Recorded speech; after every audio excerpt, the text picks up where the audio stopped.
नमस्कार दोस्तों, स्वागत है आपका इलेक्ट्रिशियन थ्योरी की इस क्लास में। आज के वीडियो का टॉपिक है ट्रांसफार्मर। प्रणव मित्र, तो देखो ट्रांसफार्मर होता क्या है, परिभाषा क्या है ट्रांसफार्मर की। ट्रांसफार्मर यह एक स्थैतिक स्थैतिक मतलब स्थिर रहने वाला स्थैतिक उपकरण है जो एसी अल्टरनेटिंग करंट विद्युत ऊर्जा को एक परिपथ से दूसरे परिपथ में स्थानांतरित करता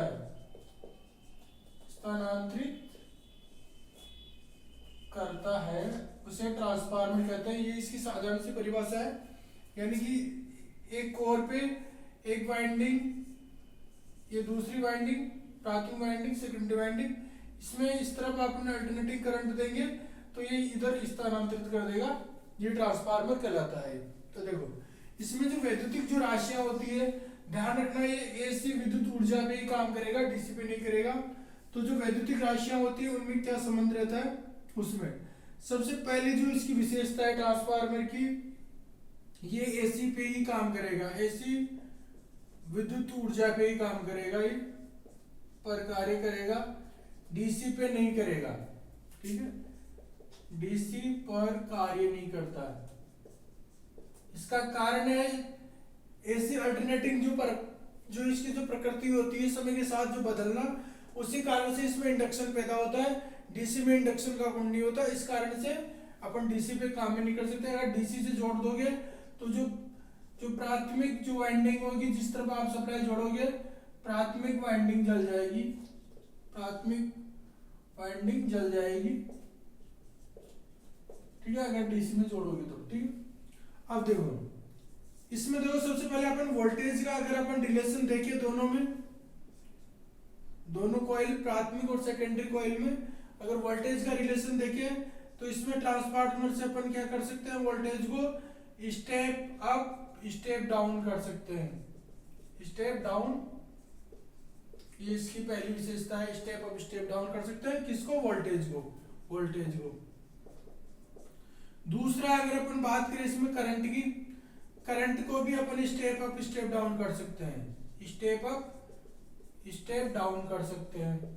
ठीक है, तीसरी अगर इसमें बात करते हैं पावर फैक्टर की, पहले पावर फैक्टर फ्रीक्वेंसी की, तो फ्रीक्वेंसी जो है, फ्रीक्वेंसी दोनों कुंडलियों में समान रहती है, दोनों कुंडलियों में समान रहती है।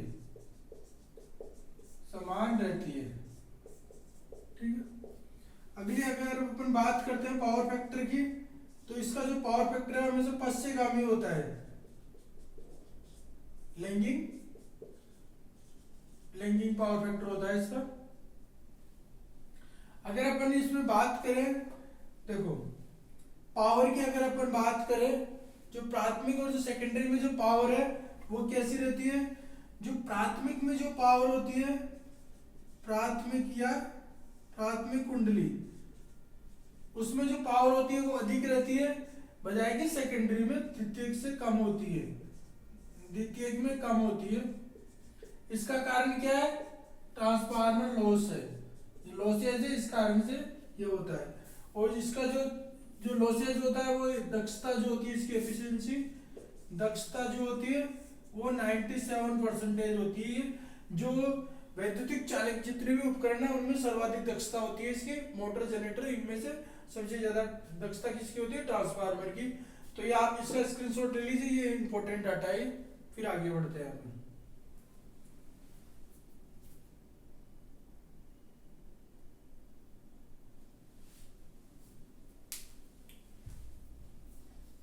इसके अलावा इसकी जो रेटिंग जो होती है, इसकी रेटिंग किसमें होती है, केवीए और MVA, KVA MVA, kilowatt ampere, megawatt ampere, ये इसकी रेटिंग होती है। अगले फैक्टर देखते हैं इसके,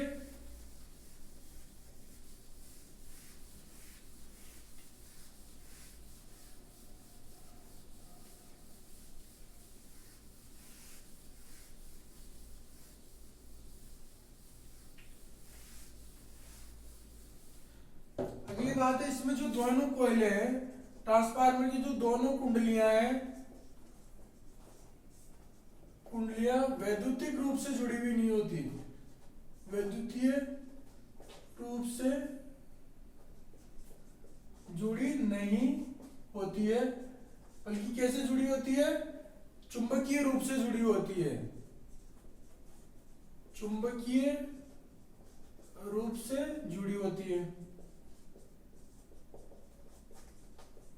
अब देखो ट्रांसफार्मर के जो अलग अलग जो लेवल है, जो ट्रांसफार्मर जो होंगे, ट्रांसफार्मर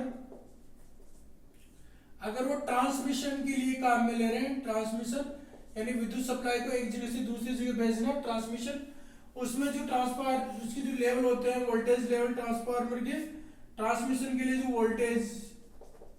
वोल्टेज स्तर वो जो होते हैं वो होते हैं 33 केवी, 66 केवी, 132 केवी, 220 केवी और 765 केवी। 400 केवी पहले, 400 केवी, 765 केवी।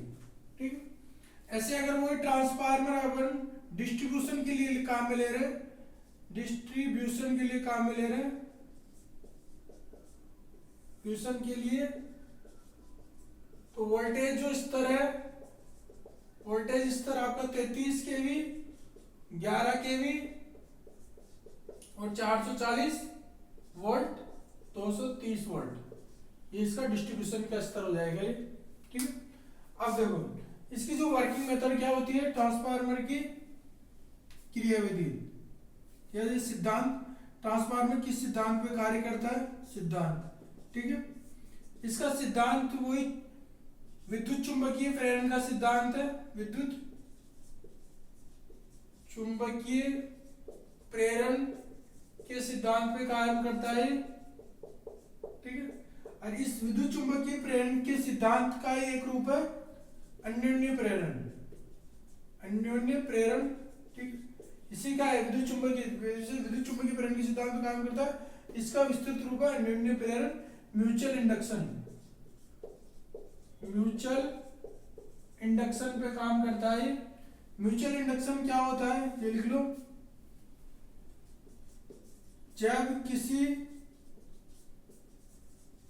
कुंडली में एसी अल्टरनेटिंग विद्युत धारा प्रवाहित की जाती तो पास रखी दूसरी कुंडली में इंडक्शन के द्वारा ईएमएफ पैदा हो जाता है, इसे अन्योन्य प्रेरण कहते हैं, अन्योन्य प्रेरण कहते हैं। एग्जाम में पूछे ट्रांसफार्मर किस सिद्धांत पे काम करता है, अन्योन्य प्रेरण के सिद्धांत पे कार्य करता है। ये विद्युत चुंबकीय प्रेरण का ही रूप है, अन्योन्य प्रेरण के सिद्धांत पे कार्य करता है। ये जब होता क्या है, इसमें क्या हो, जैसे एक कुंडली है, इसकी वर्किंग समझा देता हूं मैं।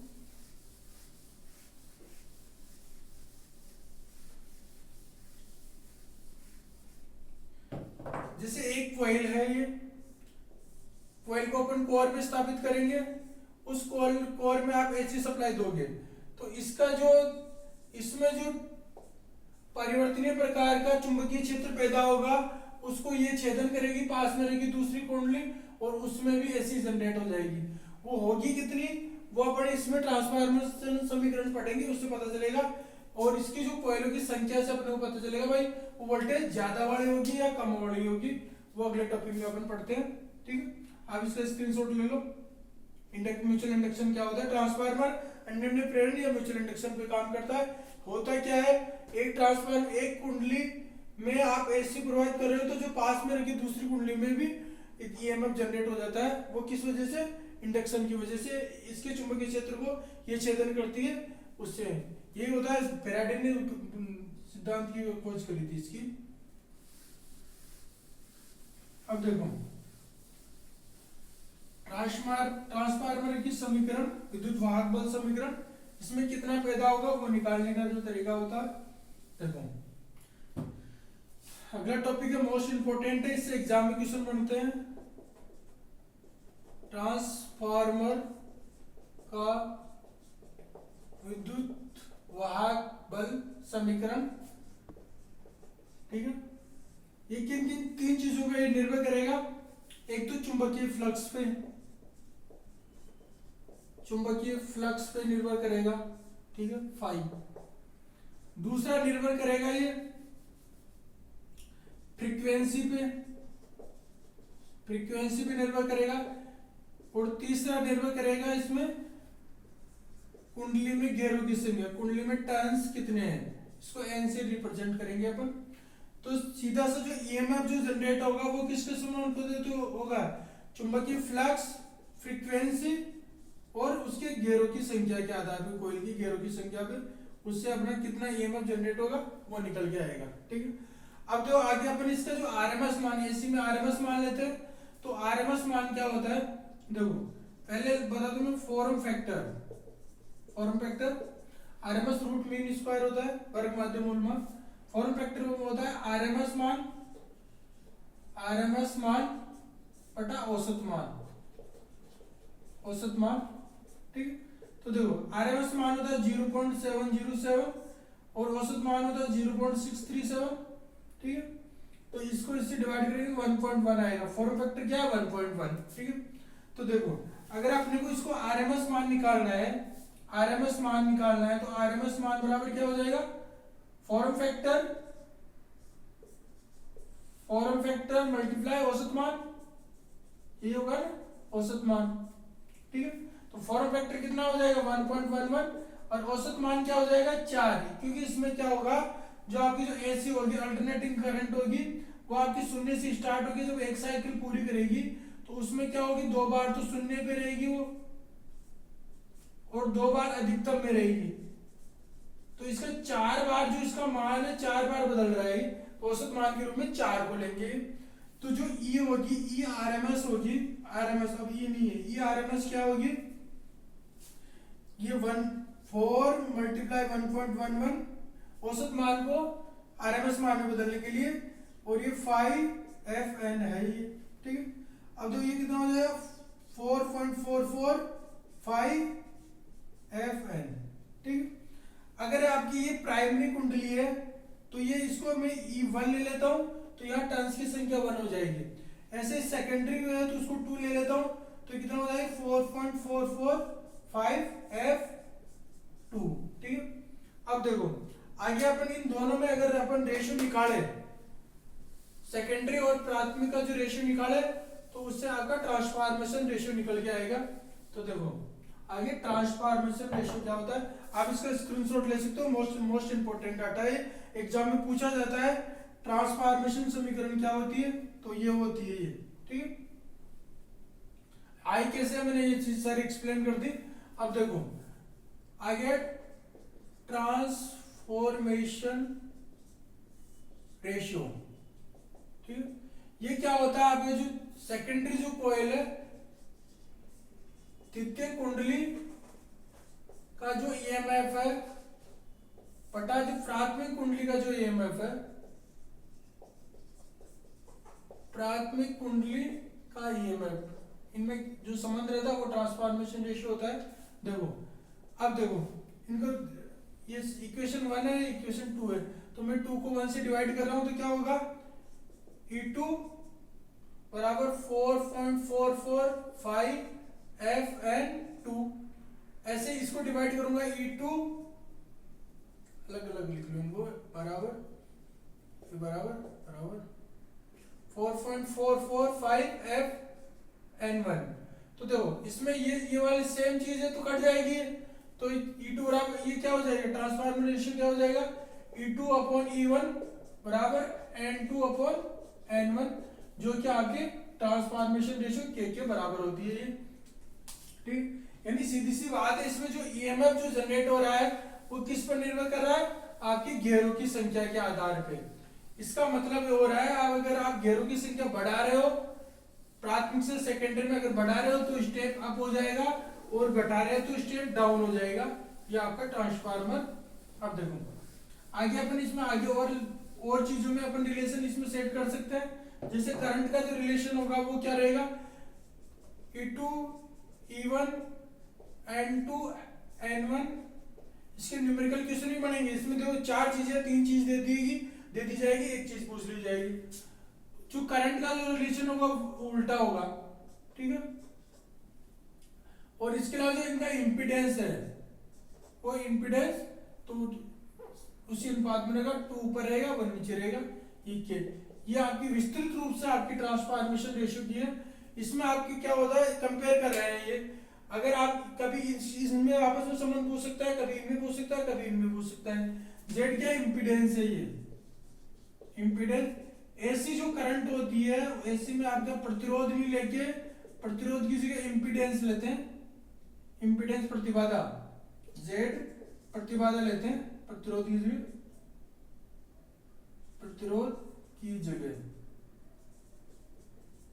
इम्पीडेंस है, इम्पीडेंस प्रतिबाधा, ठीक।